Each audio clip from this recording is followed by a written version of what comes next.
제가 가지고 있는 성경은 신약성경 204면에 사도행전 10장 1절부터 16절 말씀까지를 제가 한 절 읽고 여러분들 한 절 읽고 교독하며 읽도록 하겠습니다. 가이사라에 고넬료라 하는 사람이 있으니 이달리아 부데라 하는 군대의 백부장이라. 그가 경건하여 온 집안과 더불어 하나님을 경외하며 백성을 많이 구제하고 하나님께 항상 기도하더니 하루는 제9시쯤 되어 환상 중에 밝히 보매 하나님의 사자가 들어와 이르되 고넬료야 하니 고넬료가 주목하여 오고 두려워 이르되 주여 무슨 일이니까. 천사가 이르되 내 기도와 구제가 하나님 앞에 상달되어 기억하신 바가 되었으니 내가 지금 사람들을 욥바로 보내어 베드로라 하는 시몬을 청하라. 그는 무드자니 시몬의 집에 유숙하니 그 집은 해변에 있다 하더라. 마침 말하던 천사가 떠나매 고넬료가 집안 하인 둘과 부하 가운데 경건한 사람 하나를 불러 이 일을 다 이루고 요바로 보내니라.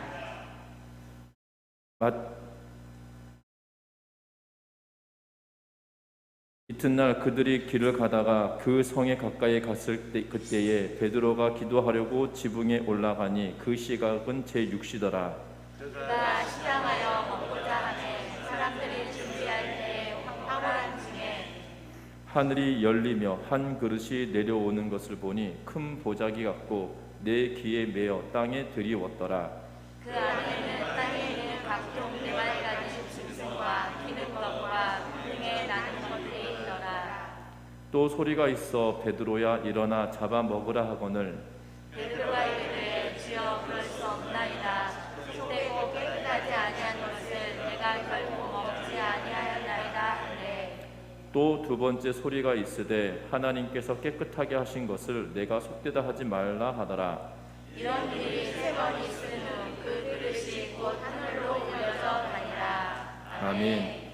우리 서로 인사 나누고 말씀 나누겠습니다. 사랑하고 축복합니다. 오늘은 제헌절입니다.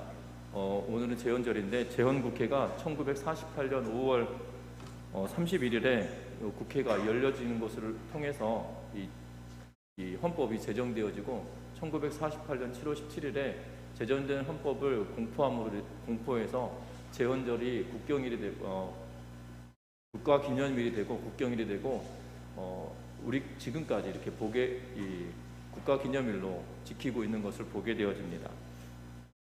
1948년 5월 31일에 첫 번째 제헌국회가 열리고 1차 회의를 할 때 의장을 맡게 되었던 이승만 박사가 첫 번째 올라와서 했던 이야기가 이렇게 기록하고 있습니다.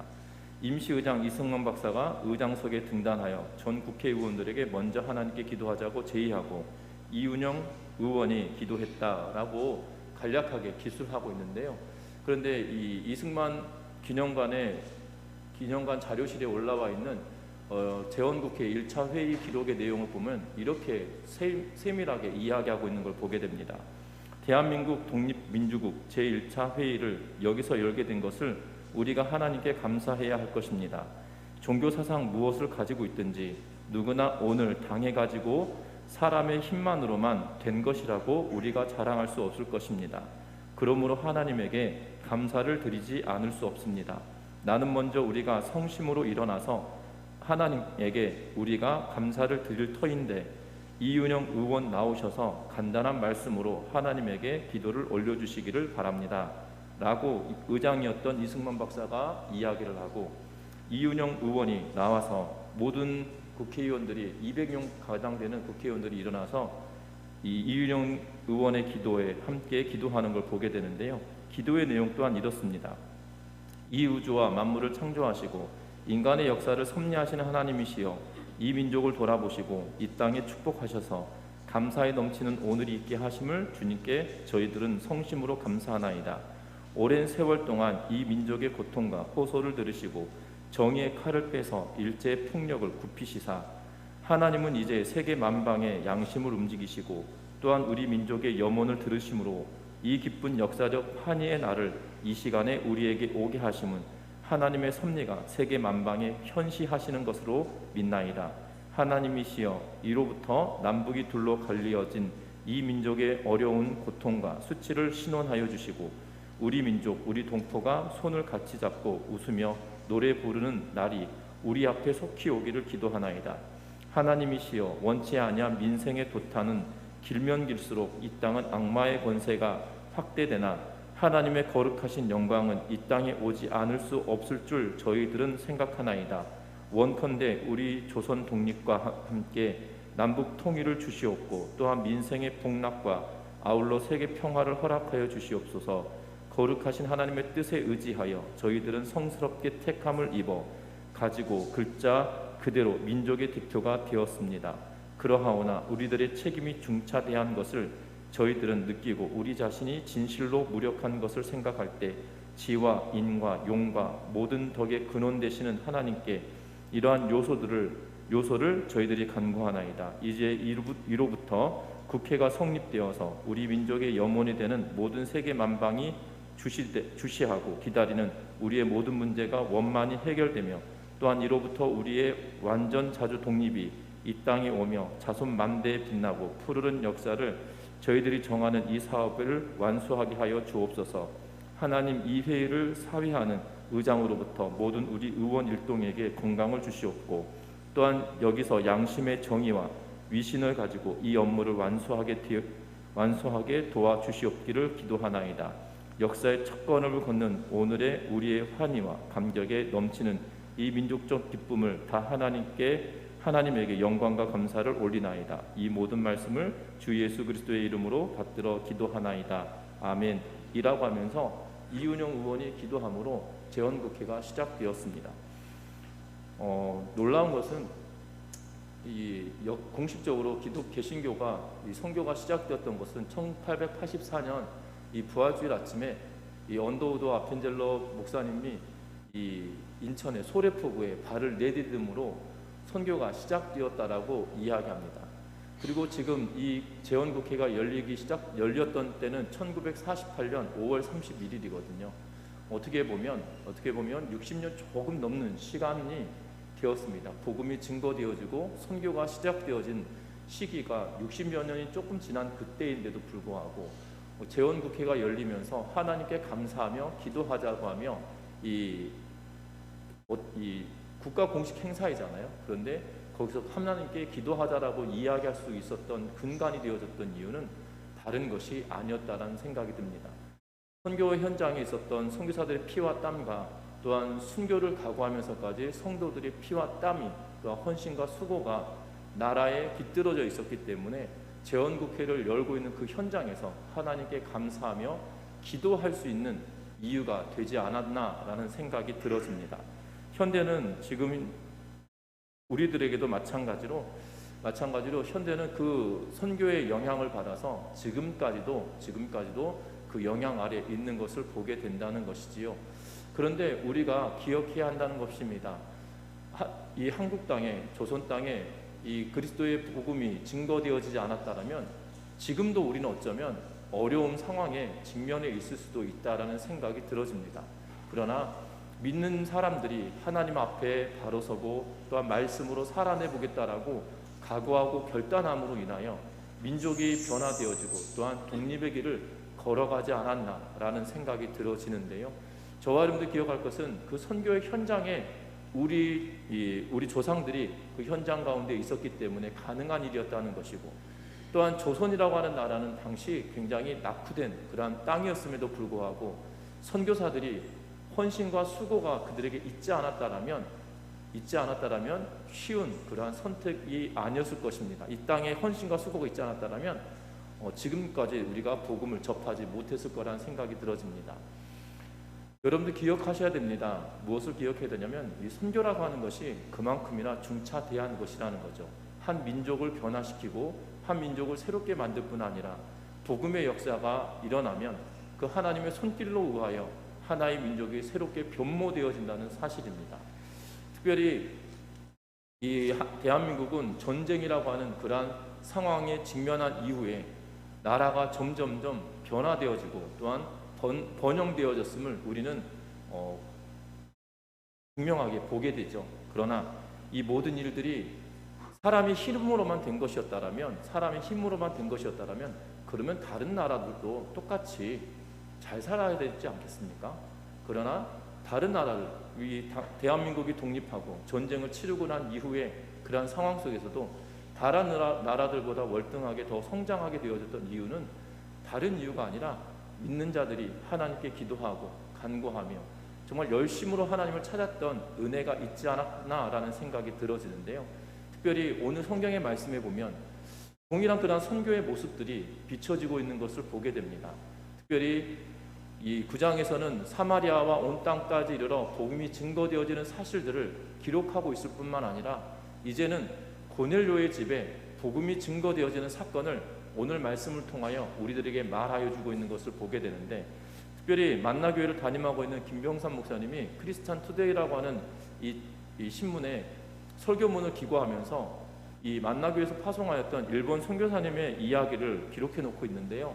뭐라고 기록하고 있냐면, 동경 만나교회는 김광현 선교사가 이런 말씀을 했다고 합니다. 뭐라고 이야기했냐면, 일본에 복음이 전해지지 않는 이유가 무엇인지 아십니까? 라는 질문을 이 장로님들과 더불어 이 일본 선교 현장에 가셨을 때 그 선교사님이 물었던 질문이라고 합니다. 그러면서 이렇게 계속적으로 이야기하는데요. 우리 크리스천들에게는 묻고 푸는 권세가 있는데 우리나라의 크리스천들이 미움과 한으로 인해 일본을 묶어놓고 있기 때문입니다. 그들을 자유롭게 축복하지 못하기 때문에 복음이 전해지지 않습니다. 이제 우리가 그들을 풀어줘야 합니다. 그들을 축복하고 그들에게도 복음이 전파되기를 위해 기도해야 합니다. 라고 하면서 이 김광현 선교사님이 이 김병삼 목사님과 함께하였던 장로님들에게 이렇게 이야기했다고 합니다. 이 말에 일리가 있고 동의한다라고 하면서 김병삼 목사님이 계속 뭐라고 그 길에 신문에 기고하고 있냐면, 우리에게 여러 가지 아픔을 가져다 준 그 일본을 향한 하나님의 마음과 소원이 있는데 우리가 그것을 망각하고 있지 않았나 라고 하면서 이 김병삼 목사님이 이야기하고 있는 걸 보게 되는데요. 우리들에게도 마찬가지입니다. 일본 그러면 일본하고는 무엇을 해서든지 이겨야 된다는 생각을 갖습니다. 심지어 축구를 하더라도 목숨 걸고 해야 되고, 이 스포츠 경기를 하더라도 지면 다른 경기에 다 져도 이 한일 경기에서는, 한일과의 경쟁에서는 무조건 이겨야 하는 것이 한일 관계의 모습이 아니겠나 싶습니다. 그것이 그리스도인들 안에도 들어와서 일본 사람들을 향해서 축복하고 우리가 기도해야 하는 것임에도 불구하고 여전히 한과 그리고 그들에게 이 축복하지 못하는 것 때문에 묶여져 있는 것이 아니냐라고 하는 이 말이 우리들에게 한번 생각해 봐야 될 필요가 있다는 거죠. 특별히 오늘 본문에 등장하고 있는 고넬료도 그러한 인물일 것입니다. 왜 그렇게 말씀을 드리냐면, 지금 오늘 성경에 보면 10장 1절에 이렇게 기록하고 있습니다. 가이사랴에 고넬료라 하는 사람이 있으니 이달리아 부대라 하는 부대의 백부장이다 라고 말하고 있는 것을 보게 되죠. 오늘 성경에 이 고넬료에 대해서 설명을 할 때 가이사랴에 거하고 있는 고넬료이고요, 그리고 로마 이달리아라는 군대 백부장이다라고 이야기하면서 로마 군인인 것을 이야기하고 있습니다. 특별히 가이사랴라고 불려지는 지명은 신약 성경에 두 군데가 등장합니다. 하나는 오늘 성경에 등장하고 있는 가이사랴이고요, 또 하나는 가이사랴인데 뒤에 빌립보가 붙어 있어서 이 두 지역을 구별하기 위해서 가이사랴 빌립보라고 하고 이곳을 가이사랴라고 표현을 하는데, 이 가이사랴라고 하는 지역은 이 지중해 연안에 있는, 이스라엘 땅의 지중해 연안에 있는 그러한 나라입니다. 특별히 사마리아 지경에 지중해 연안에 붙어 있는 도시이고, 그리고 가이사랴 빌립보는 헐몬산이라 불려지는 곳에 위치하고 있는 그러한 지역인데요. 구별되어지게 이야기합니다. 특별히 이 가이사랴라고 하는 지역은 로마의 총독이 기거하는, 총독이 있는, 어떻게 보면 이스라엘의 행정 수도의 역할을 하는 곳이 이 가이사랴입니다. 그런데 이 가이사랴에 그래서 군대가 주둔해 있고, 그 군대의 이름은 이달리아 부대라고 하면서 이 사단 이름, 우리로 말하면 뭐 미팔군 이르듯이 이 이스라엘 땅에 주둔하고 있는 부대가 이달리아 부대라고 하는 이 부대에 고넬료라고 하는 백부장이었다라고 성경은 이야기하고 있다는 거죠. 그래서 총독이 이 가이사랴에 거하다가 명절, 절기만 되어지면 예루살렘으로 옵니다. 왜냐하면 예루살렘에 모든 절기가 되면 모든 이스라엘 백성들이 예루살렘으로 모이기 때문에 혹여 폭동이나 난동이 일어날 것을 대비하여서 가이사랴에 있던 총독이 잠시 이 예루살렘으로 오게 되어지죠. 그래서 예수님을 재판할 때도 6월절 절기였기 때문에 가이사랴에 있던 총독이 예루살렘으로 잠시 와 있는 상황에 재판을 받게 되어지는 것을 보게 됩니다. 이 가이사라고 하는 지역이 그만큼이나 당시 중요했던 땅이고, 어떻게 보면 로마의 군인이었기 때문에 이스라엘 입장에서 보면 적 원수와 똑같은 그런 존재였습니다. 그런데 오늘 성경의 말씀에 보니까 이 고넬료라고 하는 사람은 어떠한 사람이냐는 거예요. 2절 말씀 같이 한번 읽어봅니다. 고넬료에 대하여 설명하는데요. 2절 말씀입니다. 그가 경건하여 온 집안과 더불어 하나님을 경외하며 백성을 많이 구제하고 하나님께 항상 기도하더니.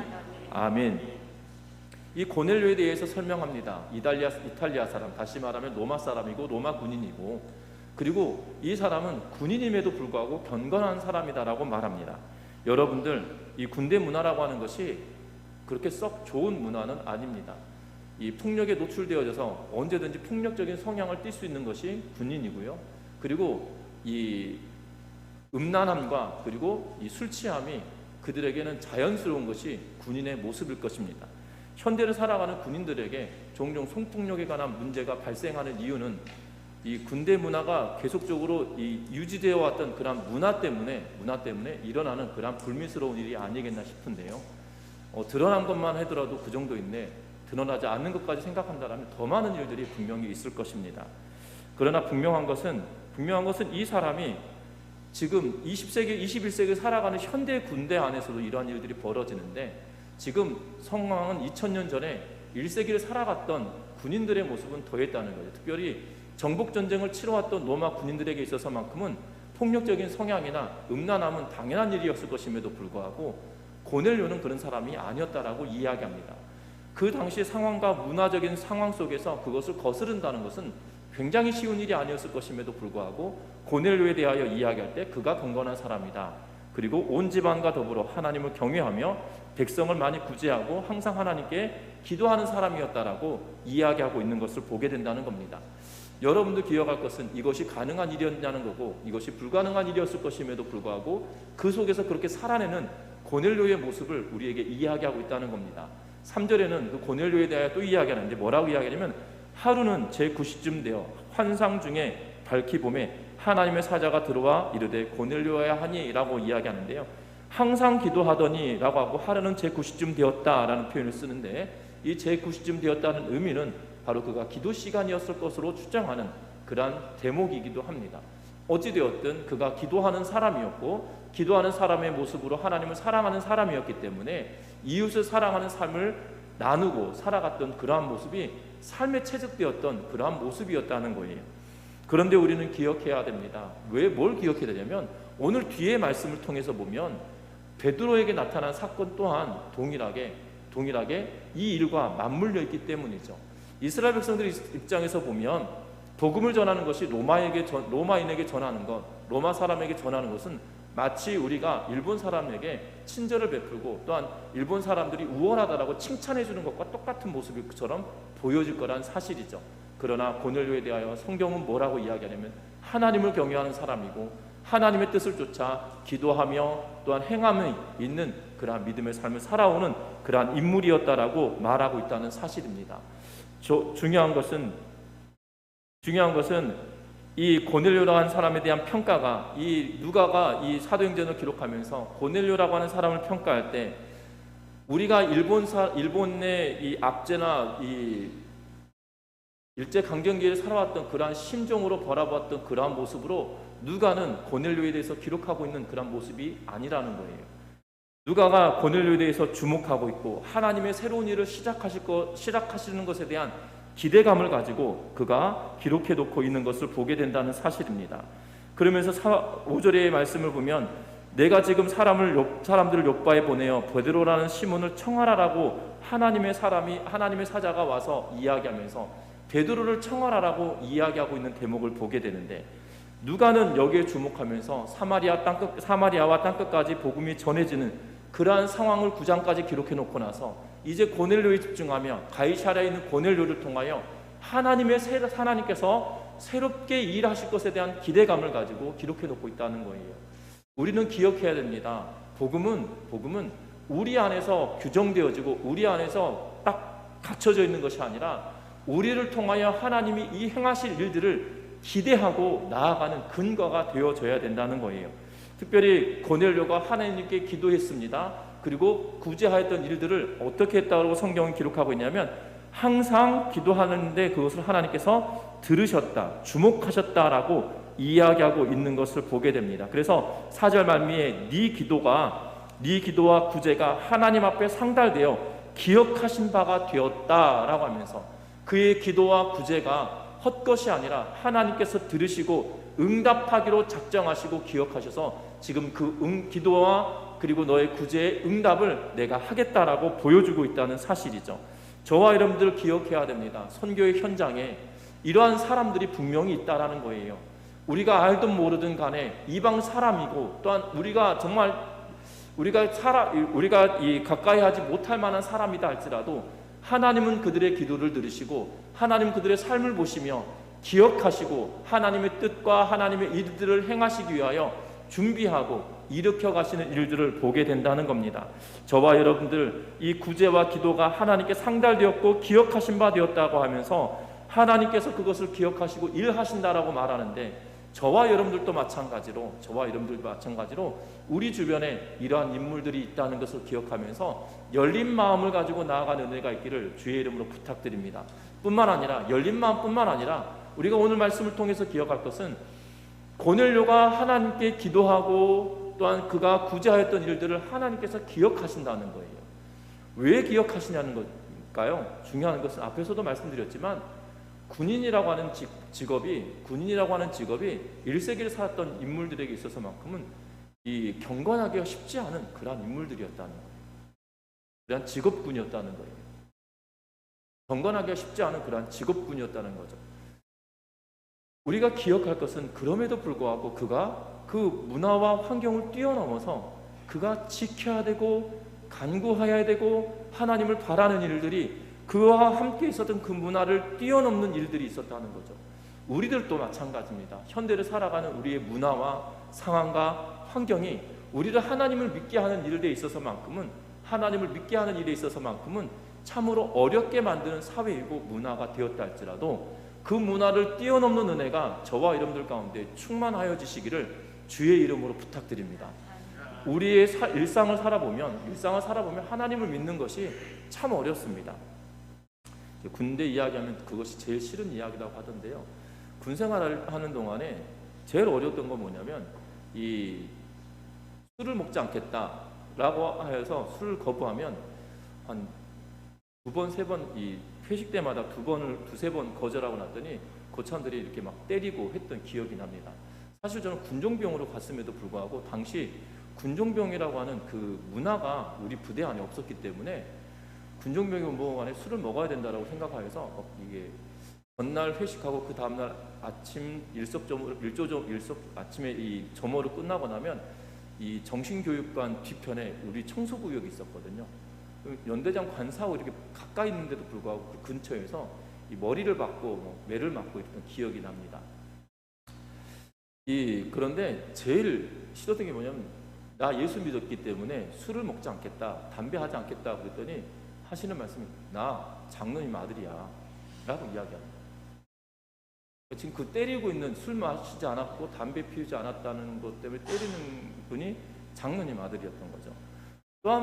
또 한 고참 중에 하나는 신학생이었어요. 제가 볼 때는 이 사이비 같다는 생각이 들어집니다. 왜냐하면 통일교도 인정하고 뭐 이것저것을 다 인정하고 보니까 그분 자체가 약간 사이비적인 성향을 가지고 있지 않았나라고 개인적으로 생각하는데 그럽니다. 나도 신학생이야 라고 하면서 술, 담배에 대한 문제를 가지고 엄청 괴롭혔던 기억이 납니다. 여러분들 주변에도 신앙생활 하면서도 여러분들 주변에 이 신앙생활을 힘들게 만드는 사람이 안 믿는 사람이 아니라 오히려 예수 믿는 사람일 가능성도 더 크거든요. 그러한 문화를 뛰어넘는다는 것이 쉬운 일이 결단코 아닙니다. 그런데 지금 고넬료가 그 일들을 해내고 있다는 거고 그 문화를 뛰어넘는 근간에 뭐가 있냐면 하나님을 향한 경외하는 마음이 있기 때문이라는 거예요. 저와 여러분들이 신앙의 여정 가운데도 마찬가지로 우리가 기도하는 사람이다. 하나님의 말씀을 붙들고 살아가는 사람이다. 그리고 하나님의 사랑을 경험하였기 때문에 하나님의 사랑을 나누며 살아가는 사람이다라면 문화에 젖어서 사는 것이 아니라 문화를 뛰어넘어 하나님을 경외하는 마음이 세상의 문화보다 더 커서 그것을 뛰어넘을 수 있는 은혜가 있으시기를 주의 이름으로 부탁드립니다. 그런데 더 놀라운 것은 오늘 말씀을 통해서 베드로를 데려와라 라는 하나님의 음성을 듣고 실행하에 옮기고 있다는 거죠. 욥바로 사람을 보냅니다. 욥바로 사람을 보내는데 그 동시다발적으로 어떠한 일이 벌어지냐면 욥바에 있던 베드로에게 놀라운 일이 벌어지죠. 무슨 일이 벌어지냐면 환상을 보게 됩니다. 오늘 11절 말씀에 보면 이렇게 기록합니다. 같이 읽어봅니다. 11절 말씀입니다. 하늘이 열리며 한 그릇이 내려오는 것을 보니 큰 보자기 같고 내 귀에 매어 땅에 들이웠더라. 12절도 같이 읽습니다. 그 안에는 땅에 있는 각종 네 발가지 짐승과 기른 것과 공중에 나는 것이 있더라. 아멘. 큰 그릇을 싸고 있는 보자기 같은 것이 네 귀가 메어서 땅으로 내려오고 있는 걸 보게 됩니다. 그릇 같은 한 그릇이 내려오고 큰 보자기 같은 그러한 모양을 가진 것이 내려오는데 그 안에는 각종 네 발 가진 짐승이 있고 기는 것이 있고 공중에 나는 것이 있습니다. 그런데 그것을 보여주면서 뭐라고 이야기하냐면 베드로야 일어나서 잡아먹어라 라고 이야기하고 있는 거예요. 그런데 베드로가 볼 때 뭐라고 이야기하냐면 14절 같이 읽어봅니다. 14절 같이 읽습니다. 베드로가 이르되 주여 그럴 수 없나이다. 속되고 깨끗하지 아니한 것을 내가 결코 먹지 아니하였나이다 한데 아멘. 여러분들 이 어려서부터 성장해 오는 동안에 먹지 않았던 것을 먹는다는 것이 결코 쉬운 일이 아닙니다. 결코 쉬운 일이 아닌 것 같습니다. 제가 처음 이 홍어회를 먹을 때 진짜 세상에 이걸 왜 먹나 싶었거든요. 저 목포 사람이거든요. 목포는 홍어가 굉장히 이 귀한 음식일 뿐만 아니라 어떤 잔치든 간에 홍어가 빠지면 잔치에 먹을 것이 없다고 합니다. 아무리 각종 산의 진미를 다 차려놨어도 홍어가 빠지면 그 집에 먹을 것이 없더라고 이렇게 표현하거든요. 근데 먹을 것이 없어도 홍어만 있으면 그 집 준비 잘했대 이러면서 표현을 하거든요.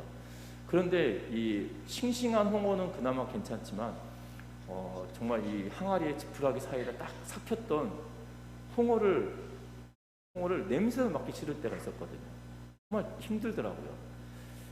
지금도 그렇게 홍어를 왜 먹나 싶은 생각이 드는데 근데 그 맛을 아시는 분은 그걸 왜 안 먹냐고 이렇게 말씀하시거든요. 지금도 이 삭힌 홍어는 아직도 잘 입에 대지 못합니다. 지금도 그렇군요. 어렸을 때부터 먹어보질 않았던 것들이기 때문에 이 새로운 음식을 접한다는 것이 이만큼이나 힘든 것 같아요.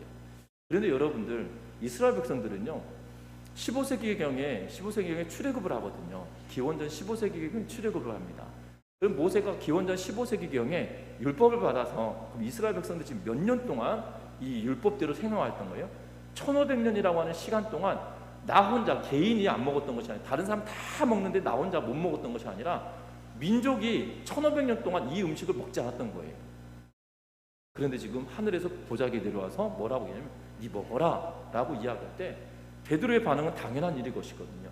그래서 이것이 어떻게 몇 번이나 반복되냐면 3번이나 반복됐다라고 성경은 이야기합니다. 그런데 성경에 뭐라고 이야기하냐면 15절 말씀 같이 한번 읽어봅니다. 15절입니다. 또 두 번째 소리가 있으되 하나님께서 깨끗하게 하신 것을 내가 속되다 하지 말라 라고 이야기합니다. 하나님께서 깨끗하게 하신 것을 네가 속되다고 하지 마라. 왜 네가 하나님께서 깨끗하게 하셔서 너에게 먹으라고 명령하시는데 너는 왜 너 스스로 판단하여서 하나님께서 깨끗하게 하신 것을 네가 더럽다고 이야기하고 먹지 못할 것이다 라고 이야기하느냐라고 하는 이야기를 3번에 걸쳐서 이야기하고 있는 것이거든요. 그래서 16절에 보니까 이런 일이 3번 있은 후라고 이야기하고 있는 걸 보게 됩니다. 여러분들 우리가 기억해야 할 것 같습니다. 고넬료 사건과 이 베드로의 사건이 동시다발적으로 일어난 것은 분명한데 누가가 이 기록을 쓰면서 누가가 지금 2가지 사건을 다 목격하고 체험한 것이 아니잖아요. 고넬료 집에 지금 누가가 있었던 것도 아니고 그리고 베드로가 있던 곳에 누가가 있었던 것도 아니에요. 그런데 이 2가지 사건을 듣고 기록하면서 이 2가지 사건을 붙여놓고 이야기하고 있다는 거죠. 중요한 사실은 여기에 있습니다. 앞에서도 말씀드렸던 것처럼 문화를 뛰어넘는 것은 하나님을 경외하는 마음 때문이었다는 거예요. 그런데 오늘 성경에 보니까 베드로가 그가 1500년 동안 지켜왔던 이스라엘 백성들의 음식에 대한 문화를 그는 뛰어넘지 못하고 있어요. 너무 이상하지 않습니까? 군대라고 하는 로마의 군대의 문화라고 하는 것은 뛰어넘는데 무엇 때문에 뛰어넘냐면 하나님을 경외하는 마음 때문에 뛰어넘었어요. 그런데 베드로는 하나님을 경외하는 사람이고 수천 년 동안 1500년 이상 아니 그 이상 동안 하나님을 섬겼던 민족 가운데 태어났던 베드로는 하나님을 경외하고 하나님 말씀을 순종하고 하나님의 뜻대로 살겠다고 결단하고 예수님의 수제자였고 그리고 변화된 삶을 살아왔을 뿐만 아니라 사마리아에 그리고 가까스 곳곳에 돌아다니면서 변화되었던 그리스도인의 모습을 보고 체험하고 그들에게 세례를 베풀고 성령의 임함을 경험하였던 이 베드로가 9장까지 통해서 보면 놀라운 일들을 행했던 그였거든요. 그런데 10장에 딱 와서 하나님께서 내가 깨끗하게 하신 것을 네가 먹어라 라고 하는데 3번에 걸쳐서 이 이야기를 똑같이 했다라면 무슨 의미예요? 적어도 3번째까지 난 못 먹겠다라고 하나님 앞에 거부하고 있는 그런 모습을 보게 된다는 거죠. 하나님을 경외한다 함에도 불구하고 그들이 가져왔던 그 문화를 뛰어넘지 못하는 그러한 베드로의 모습을 비교하면서 오늘 성경은 이야기하고 있다는 겁니다. 우리의 신앙생활 여정도 마찬가지일 것 같아요. 어떻게 보면 하나님을 믿는다라고 하면서 하나님의 말씀을 붙들고 살아간다, 내가 기도하는 사람이다 라고 말함에도 불구하고 내가 가지고 있었던 그 가치관과 내가 가지고 있었던 그 가치관에 틀어지면 잘못됐다라고 여기고 옳지 않다라고 여기며 그것을 거부하는 삶을 살고 있지 않은지 우리가 이 베드로의 모습을 통하여 살펴보아야 될 것 같다는 사실입니다. 분명한 것은 하나님 앞에 순종한다고 하면서도 고정관념을 가지고 있고 편견을 가지고 있고 내 습관과 내 생각과 다르다는 이유로 하나님의 뜻을 거부하는 일이 우리에게 있지 않은지 우리의 자신을 살펴보아야 된다는 거예요. 결국 베드로가 이것을 뛰어넘지 못하게 된다면 하나님의 일에 동참하지 못한 자였을 거라는 거죠. 저와 여러분들도 마찬가지입니다. 우리가 가지고 있는 고정관념과 우리가 가지고 있는 편견과 우리가 가지고 있는 습관이나 생각 때문에 하나님께서 원하심에도 불구하고 그 일을 하지 못한다면 그만큼이나 안타까운 일이 아니겠나라는 생각이 들어진다는 거예요. 저와 여러분들 하나님의 뜻이 나의 선입견에 제한되지 아니하도록 우리의 생각을 열어가며 하나님이 기뻐하신 뜻을 이루어갈 수 있는 우리 모든 성도님들 되시기를 주의 이름으로 부탁드립니다. 참으로 안타까운 것은 베드로는 유대인이라는 거예요. 하나님의 말씀을 잘 아는 사람이고요. 그리고 어렸을 적부터 모세오경은 어렸을 적부터 회당에서 외우도록 교육받았던 사람입니다. 그러면 구약의 성경을 잘 아는 인물들 가운데 한 명일 거거든요. 그런데 요나의 사건을 통해서 보면 하나님은 이스라엘 백성들을 통하여 이 요나를 통하여 하나님의 계획과 하나님의 선교하는 모습을 그들은 보고 성장했을 것임에도 불구하고 베드로는 요나의 모습을 전혀 기억해내지 못하고 있다는 거죠. 요나는 하나님께서 어떠한 명령을 주셨나요? 니느웨로 가서 이 땅이 40일이 지나면 망할 거다라는 사실을 가서 선포하라고 하나님이 명령하셨습니다. 그런데 니느웨로 가지 않고 욥바로 내려가서 다시스로 가는 배를 타고 가서 풍랑을 만나서 그가 바다에 던져지게 되고 결국 물고기 속에 들어가 있다가 3일 만에 나와서 니느웨로 다시 가고 있는 것을 보게 되거든요. 그곳에 가서 40일이 지나면 이 땅이 멸망당한다고 하나님께서 말하라고 했다라는 사실을 3일 길에 걸쳐서 있는 그 성을 3분의 1밖에 하지 않았음에도 불구하고 그 땅은 놀라운 변화를 일으키고 있는 것을 보게 된다는 거죠. 하나님의 마음과 뜻이 니느웨 백성에게 있다는 사실을 요나를 통하여 유대인들에게 끊임없이 증거되어지고 보았음에도 불구하고 지금 베드로는 그 하나님의 마음과 뜻이 있는 그 자리에 베드로의 마음이 있지 않고 베드로의 뜻도 있지 않고 있는 것을 보게 된다는 겁니다. 저와 여러분들 기억할 것은 우리가 일상을 살아가면서 하나님의 마음이 어디 있는지 하나님의 뜻이 어디에 있는지 거기에 관심을 두고 우리의 마음도 하나님의 뜻에 우리의 눈도 하나님의 뜻에 맞출 수 있는 은혜가 있으시기를 주의 이름으로 부탁드립니다. 이 요나의 마음이 우리에게 있지 않다라 요나의 마음이 하나님께로 향하지 않을 때는 그로 하여금 어려운 일이 있었지만 결국에는 종국에는 하나님이 그를 순종의 사람으로 비둘기라고 불려지는 순종의 사람으로 그를 만들어 가시는 그런 모습을 보는데 저와 여러분들도 베드로가 결국에는 고넬료의 집에 가게 되어지는, 다음 시간에 보면 고넬료의 집에 가게 되어지는데요. 하나님의 놀라우신 은혜와 그 뜻이 어디에 있는지 분별하며 하나님께서 기뻐하시는 그 자리에 저와 여러분들이 서 있는 은혜가 있길 바랍니다. 하나님의 뜻이 있는 곳에 우리의 뜻을 두고 하나님의 눈이 있는 그곳에 우리의 눈도 두며 하나님이 기뻐하시는 그 길을 선택하며 살아갈 수 있는 우리 모두가 되시기를 주의 이름으로 부탁합니다. 하나님을 경외함이 우리의 상황을 뛰어넘고, 하나님을 경외하는 마음 때문에 우리의 문화를 뛰어넘고, 하나님을 경외하는 마음 때문에 우리의 삶을 뛰어넘을 수 있는 우리 전미중학교의 성도님들 되심으로 말미암아 하나님이 저와 여러분들 통하여 살아계심을 드러내고 증거할 수 있는 우리 전미중학교의 모든 성도님들 되시기를 주의 이름으로 부탁드립니다. 우리 찬양하시겠습니다.